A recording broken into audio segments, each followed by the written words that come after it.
All right, okay. Welcome everybody. All right, so we are going to continue from where we stopped. So I just want to get a feedback. If you are following, just give me a thumbs up. So I'll know if we're on track.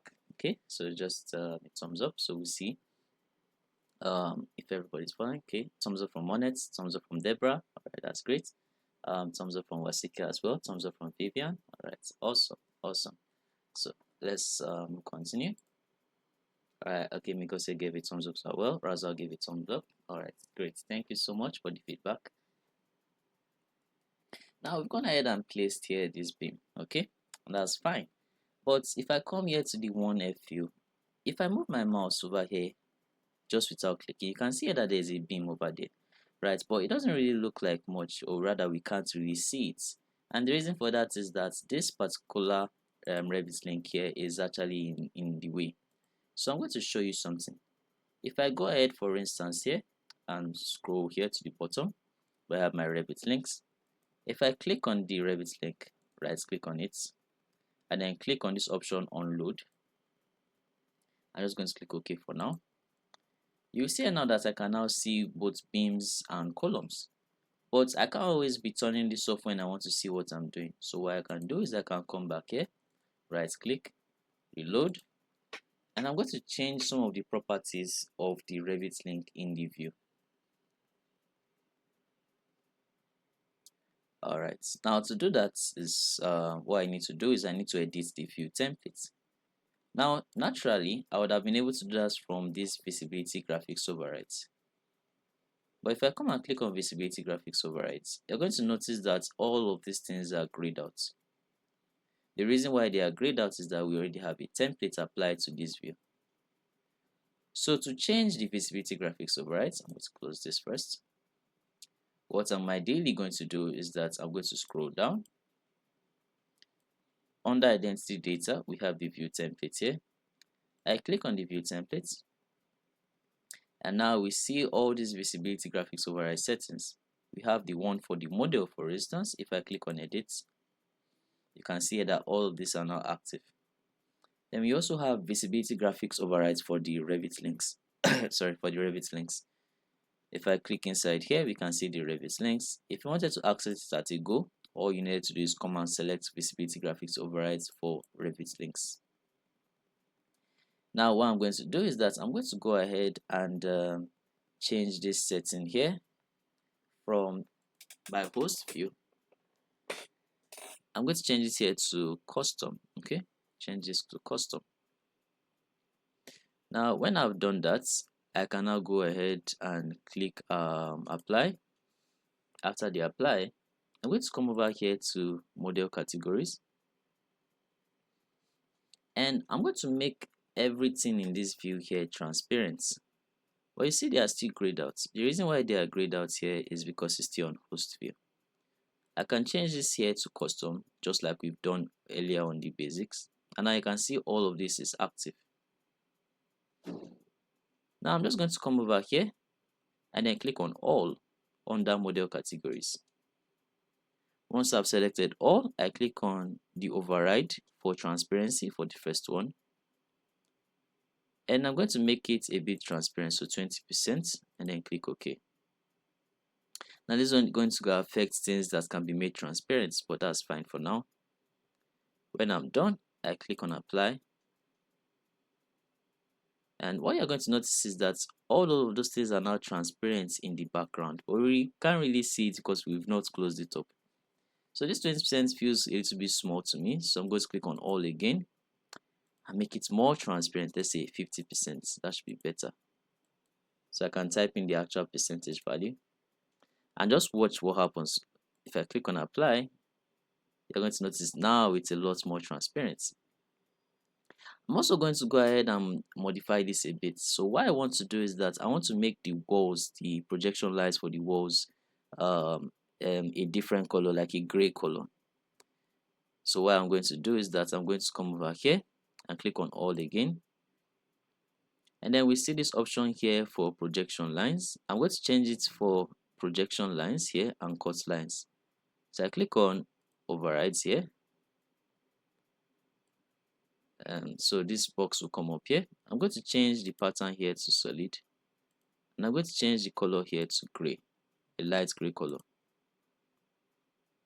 I'm going to leave the weights on okay, just leave it on the default. I click OK, and I'm also going to do the same thing as well for cut. So I come over here. All right, so it seems we can't change it for cut. Let's just leave it as it is. So if I click on apply, so now we'll be able to change this better. So sorry, so let's click on all again. So we should change it for the cuts as well. So select one that isn't grayed out like this. All right, so I click on override. I change to solid, change it to gray as well. And let's leave the weights as no override. If I click on apply, right, good. So we can now see that everything is grayed out, which allows us to see it better. Let's click OK. Now that we've done that, I also want to as well change the view for my beam so I can see them in the view better. So I come back here, let me click OK. I'm going to come over here to visibility graphics model. So that's for actually the physical mode elements that are in the project apart from the Revit link. I click on edit, and under model categories, I'm going to search for structural, oops, that was a misspell, framing. So structural framing, and under structural framing here, I'm going to change the surface pattern. So under here, projection surface, change the surface pattern here. For the foreground color, I'm going to set it to a solid fill. And for the color, let's see, let's choose a mature color. What can we use? I'm trying to see. All right, let me get feedback from you guys. So what color can we use here? Let me just see. It's great to have feedback as well. We're building a template, so it's also good to get feedback. So just give me a color example. Anyone, just use any color that anybody prefers. Something a bit dark, by the way, actually, to make it easier on the eye. So if you have suggestion for a color, you can just type it in the chat box. All right, so looking around. Okay, navy blue. Okay, navy blue is nice. All right, let's go for a navy blue. I really can't say which is navy blue. Let me see. Let me see. Is this all right? This should be fine. We can always go ahead and change this.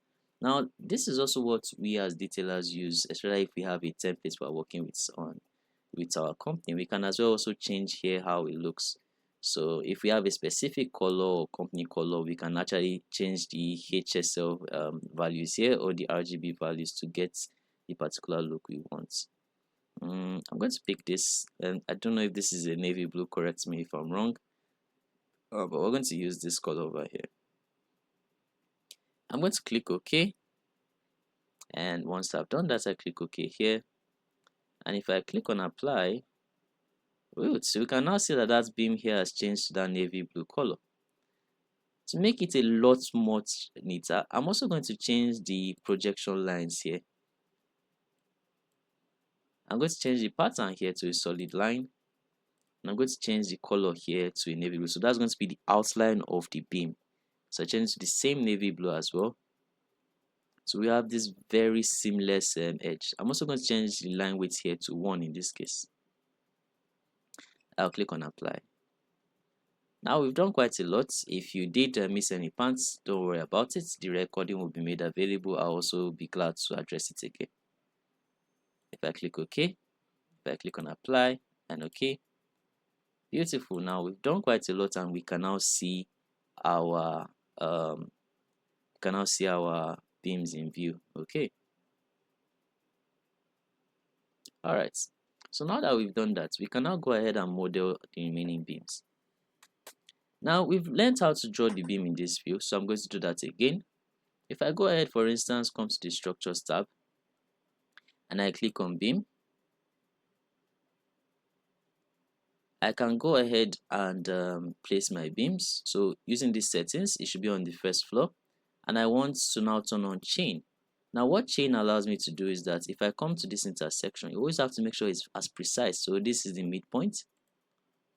If I scroll out to my middle scroll button and click my middle scroll button, you can see my cursor will change to the pan while my beam command is still active. And I pan to the other side. I can go ahead and click on this area here. Now that I've drawn my beam, you can see that it allows me to continue. So if I want to draw another beam from here to here, it allows me. So if I click here, I've now drawn 2 beams at a go. I'm going to press escape. If I press escape, it allows me to start a beam or draw another beam from another area. I'm going to press escape for now. Now I'll show you another method to draw the beams. Now we're drawing the beams based on the layout of the first floor. But sometimes it would be very nice to see how the walls are arranged on the ground floor so they can sit in the middle of the walls.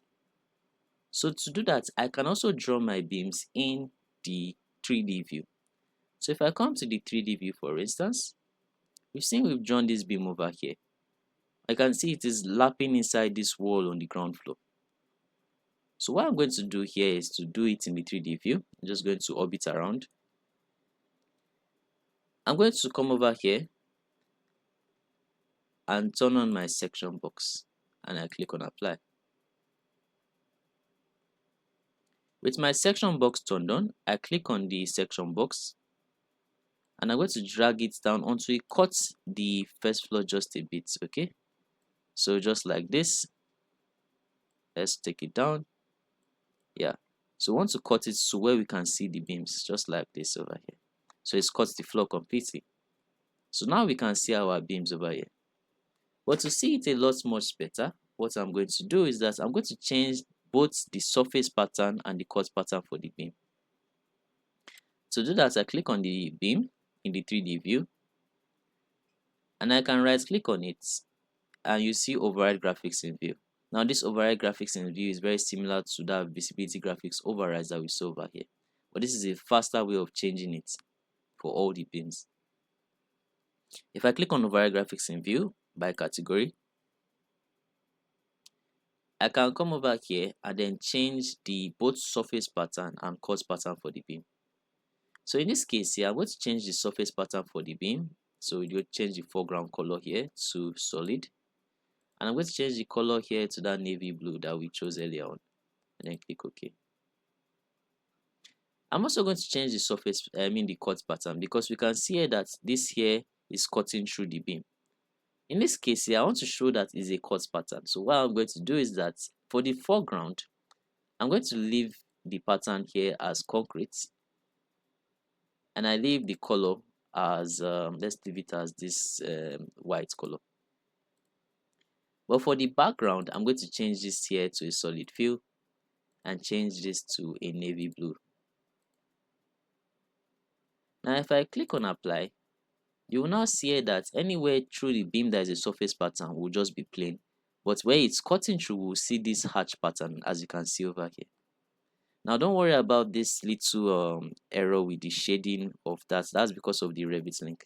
If for instance I click on this Revit link and I come over here to the top, you see hide in view. So if I hide in view by elements, you can see exactly what I'm talking about. So I'm going to undo that by pressing undo at the top so I can bring back my Revit link. Now the reason why it's good to model it in the 3D view is that you can have an understanding of exactly where to place your beams. So what I'm going to do is I'm going to go over here to the navigation cube at the top. So here, I'm going to click on top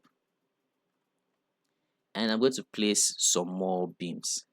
So I come to the structures tab and I click on beam.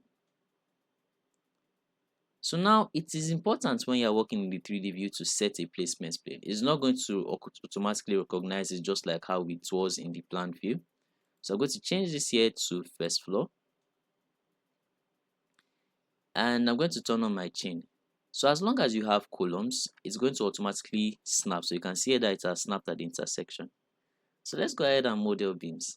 So I'm going to model one from here to here. That's fine. I'm going to model one from here to here. Now I'm going to press escape. Now the reason why I pressed escape is that I want to model one from here all the way downwards here, but I don't want to create another beam, so I won't be having continuous beams or continuous beams models in Revit. So what I can do is I can press escape, move my mouse to the beam, and you can see right now it is the beam that is highlighted, and I click on it. Then you see this component end here, so I'm going to click and drag it, and using my navigation keys I'm going to drag it to the other points. So I'm going to stop my beam here, and that's for a good reason. If I stop my beam here, you can notice here that we have an opening in the building, so we don't want it to go through here. Now, to have a more or clearer view of exactly why I stopped it here, we can see something from the architectural is missing, which is the staircase.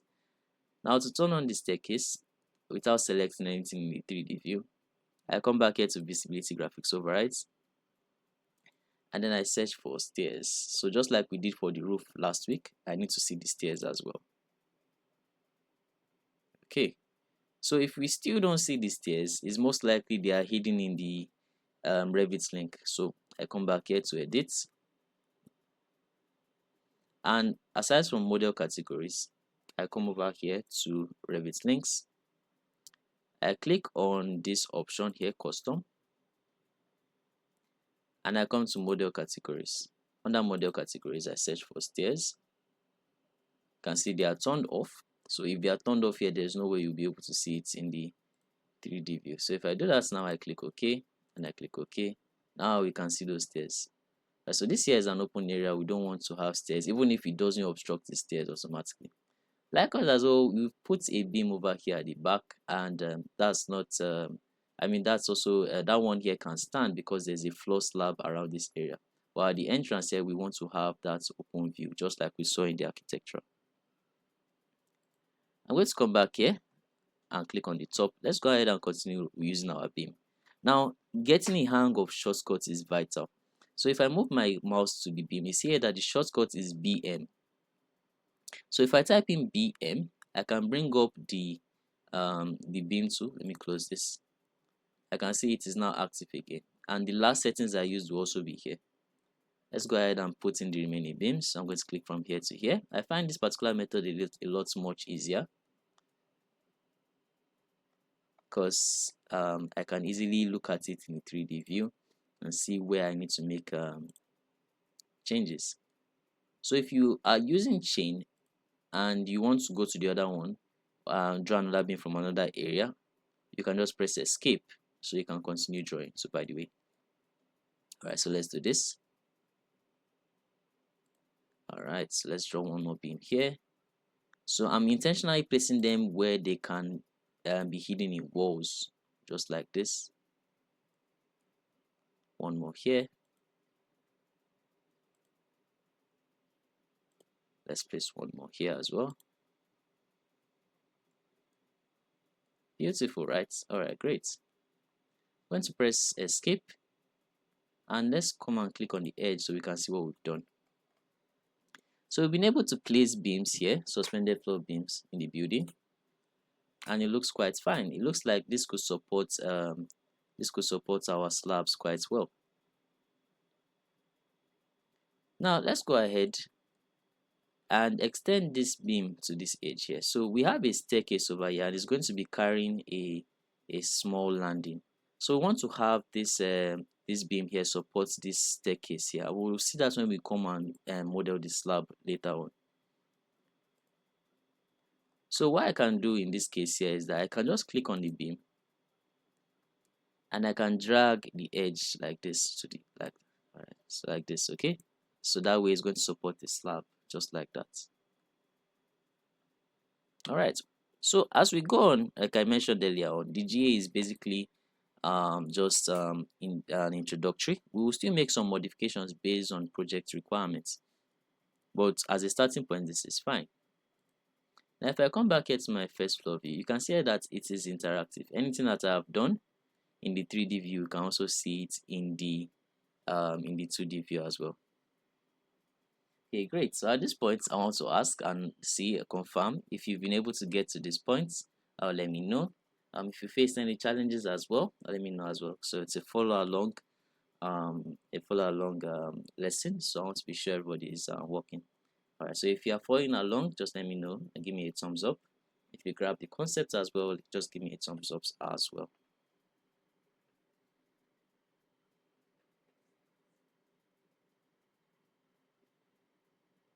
All right, great. So thumbs up from Monet, thumbs up from Deborah as well. Awesome, awesome. Because it gave a thumbs up also. Great, great, great. So just let me just wait a minute and be sure everybody's following also.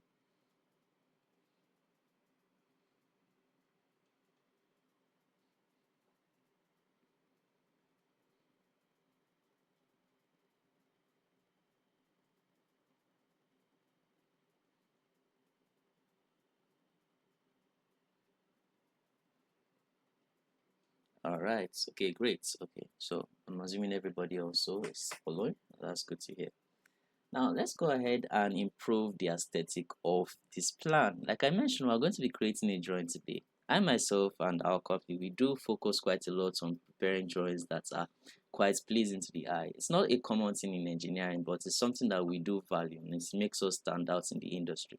Likewise as well, I also do encourage everybody to make sure that their drawings are as neat as possible.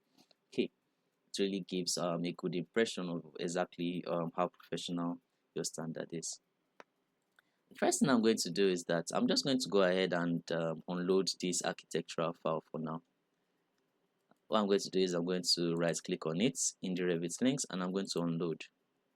So obviously we're not going to have the architectural file on it. So let's improve the overall aesthetic of it.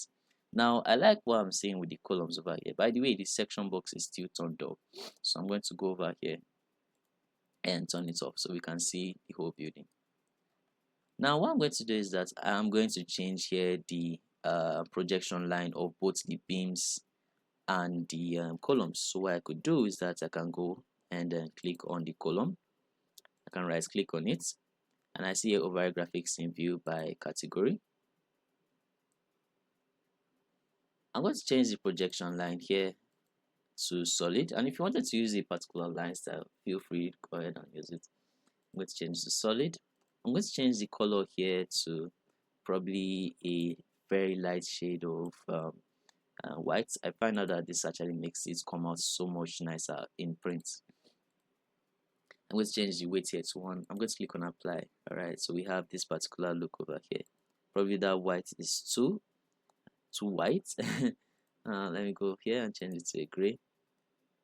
Alright, so let me change this here. I always love to be precise. Alright, so that's better. I'm also going to do the same thing as well for my beams. So I can click on the beams, right click, override graphics in view by category. The projection line here, I can change the pattern here to solid, and I can change the color here and the weight here to 1. Okay, good. The beams don't really like this color, so I'm going to come here, override graphics in view by category. I'm going to make this projection line a bit brighter, maybe offset Y to be okay.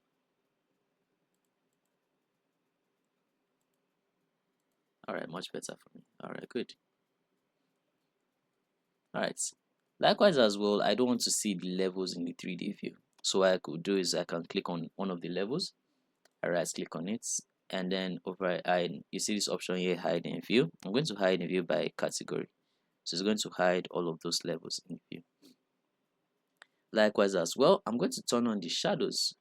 To turn on shadows, at the bottom of the screen, you're going to see this option here called shadows. Right now they are turned off. If I turn it on, I can now see the shadows on the building. Now this is quite neat, especially for presentation. So what I'm going to do in this case here is I'm going to reduce the intensity of the shadows because it seems a bit too harsh. So what I do is that I come over here, you see this option called visual style. If I click on visual style, right now it's set to hidden line. You can change it and determine which one works best for you. If I change it to consistent color, change it to shaded, you can see it to appear different. If I change it to wireframe, you can see it's become see-through, but we can't have shadows again. If I jump back to hidden lines and I come here to graphic display options, I can search here for shadows. I can see here shadows is turned on. I can also turn on cast, or rather show ambient shadows. Now this allows the presentation to stand out a lot much better. You can see here that at the edges you're going to have this sort of soft light on it. Now you may feel this is quite a lot for a drawing, but believe me, this goes a long way in your presentation. I come over here under lighting and I change here the shadows to probably 20, and then I click on apply. All right, great. Now that looks a lot better, and you see the reason why we actually pay so much attention to this later on. All right, good. All right, so this is lovely. Let's go to the plan view. Let's go to the first floor plan. So you can see here that we have this view over here like this. Okay, now in this here, we are going to go ahead and model our slab. We're going to model our slab, and I'll show you exactly how we're going to do that once we come in from the break. Okay, so at this point we're going to take another 30 minute intermission. All right. Okay, so at this point I want to ask if anybody has any questions. I'll be super glad to address them before we kick off. And also, if you also have or want to make any contribution based on what you've been doing so far, feel free to do that as well. Once it is once it's 7 a.m. by the way, that's my time, but once it is 9 a.m. your time, we'll take another 1 minute break, and what do you call it, and we'll reconvene after that. So just a little water break so everybody could refresh. All right, great. So if you have any questions, feel free to let me know.